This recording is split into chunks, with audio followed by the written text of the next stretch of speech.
안녕하세요. 책 읽어주는 여자 홍퀸이에요. 지금 잡지를 보다가 유명한 만해의 작품 피리 부는 소년에 관한 설명이 있어서 읽어볼게요. 단순함에서 찾은 본질, 소년이 살아있다. 예술가는 영혼이 자유로운 사람들이다. 현실에 안주하기를 거부하고 늘 새로운 것을 찾아 변화와 개혁의 실험성을 추구하기 때문이다. 왜일까? 창작을 업으로 삼는 예술가들에게 창의성과 도전정신, 남과 다르게 생각하기는 숙명적이자 필수 불가결한 유전자다. 역사적으로 시대를 뒤흔든 위대한 자취를 남긴 예술가들은 예외 없이 창의적 사고와 의심하기, 비틀어보기, 관습과 기득권에 대한 저항의 소유자들이었다. 19세기 프랑스 화단을 들쑤시며 이단화 취급을 받은 에드와르 마네도 예술가의 전형으로 한 시대를 풍미했다. 마네가 활동하던 당시 프랑스 미술계에서 출세하려면 살롱전에서 두각을 나타내야만 했다. 파리 살롱전은 화가로서 입신양명이 보장되는 당대 최고 권위의 등용문이라 네로라는 화가들이 앞다투어 참여하던 선망의 무대였다. 살롱이라는 명칭은 전시 장소인 살롱 카레에서 유래했다. 사각형의 방.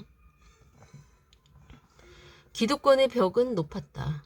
31세이던 1863년 마네는 풀밭 위의 점심 식사라는 작품을 살롱전에 출품했으나 심사위원들의 거센 비난과 함께 보기 좋게 퇴짜를 맞았다. 그림은 화창한 날씨에 대낮 숲속에 양복 입은 두 신사와 완전히 벌거벗은 여인이 여유롭게 앉아 담소를 나누는 내용이었다.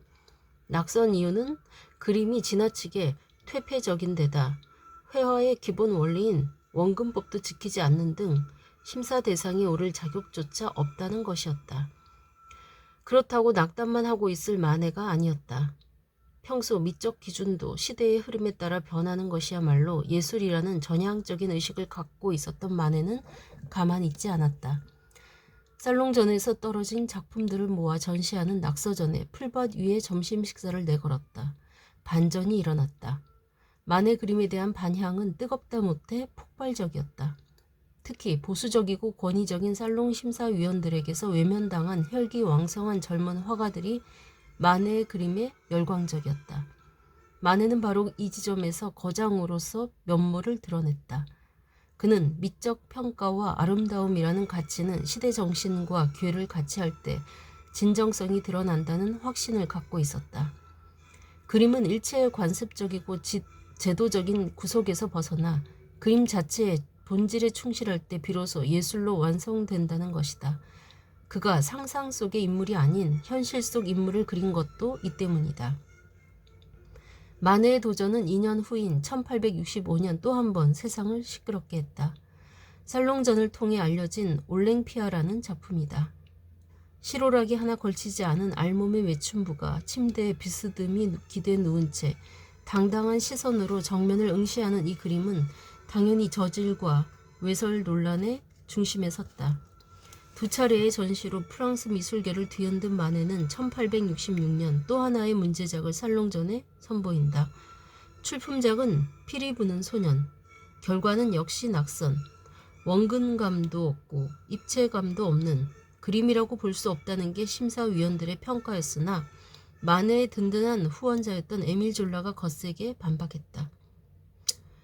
머지않아 우리 후손들은 만해의 그림을 보고 감동할 것이다. 지금 미술계 실세들의 그릇된 눈으로는 만해의 그림의 진가를 알아볼 수 없는 게 당연하다.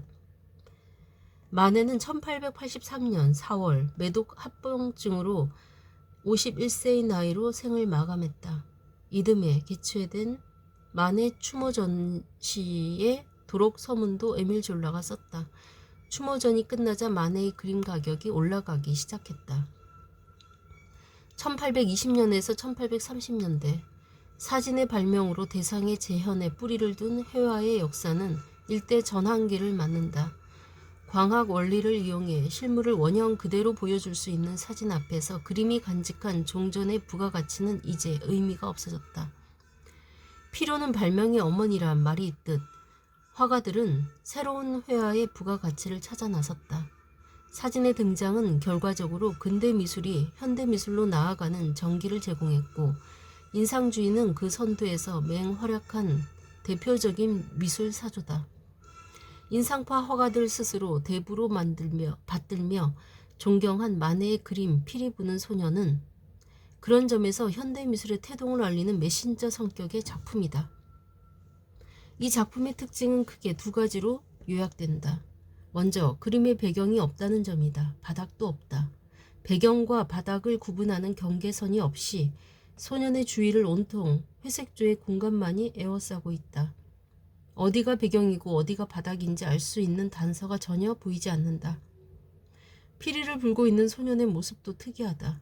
검은색, 붉은색, 흰색, 노란색, 네 가지 색만 강렬하게 드러나고 바지 옆을 장식한 검은색 긴 띠 형태의 윤곽선만 뚜렷할 뿐 소년에게서 어떤 입체감과 질감도 느껴지지 않는다.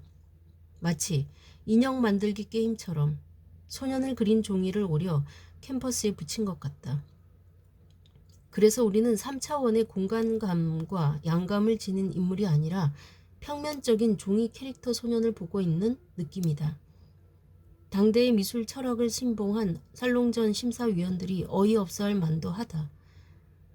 그런데 이 그림의 평면성은 새로운 미술을 꿈꾼 마네가 의도한 것이고 그것이 현대미술을 잉태하는 군불이 되리라고는 권위적인 심사위원 누구도 상상조차 못했을 것이다. 마네가 이 그림에서 공간감과 입체감을 지우고 단순하게 평면성을 강조한 것은 사진의 등장으로 막을 내린 전통적인 회화 정신을 회화 본연의 순수한 실체적 탐색으로 대체하고자 했기 때문이다. 회화의 시작, 곧 색채와 선과 면의 근원적 조화를 통한 회화의 본질, 오리지널리티를 추구한 것이다. 회화의 본질, 오리지널리티를 추구한 것이다. 마네의 시도는 훗날 점, 선, 면, 색으로 구성된 추상 미술이 탄생하는 중요한 동력으로 작용했다. 피리 부는 소년이 현대 미술의 시작을 알리는 이정표 같은 작품인 이유다. 흥미로운 점은 또 있다. 이 그림은 평면성을 부각했으면서도 배경과 바닥을 없다시피 단조로운 회색 일색으로 처리하고 정면에서 소년을 향해 빛이 비치는 구도를 선택함으로써 인물을 강력하게 부각하는 효과를 낳았다. 전통 회화의 원리를 무시했는데도 소년이 진짜 살아서 피리를 불고 있는 것처럼 생동적으로 보이는 까닭이다. 마네가 위대한 화가인 이유다. 피리 부는 소년은 1986년 오르세 미술관 개관 때 루브르 박물관에서 이전된 오르세 미술관의 간판 작품이다. 네, 이상입니다. 이 글은 박인권 문학 칼럼니스트의 멋진 글이었습니다. 네, 마네의 피리 부는 소년. 설명을 들으면서 보니까 새롭게 보이죠? 네. 작품을 다시 찾아서 보시면서 제가 읽은 글을 들어보시면 더 좋겠습니다. 지금까지 멋진 글 읽어주는 여자 홍퀸이었습니다.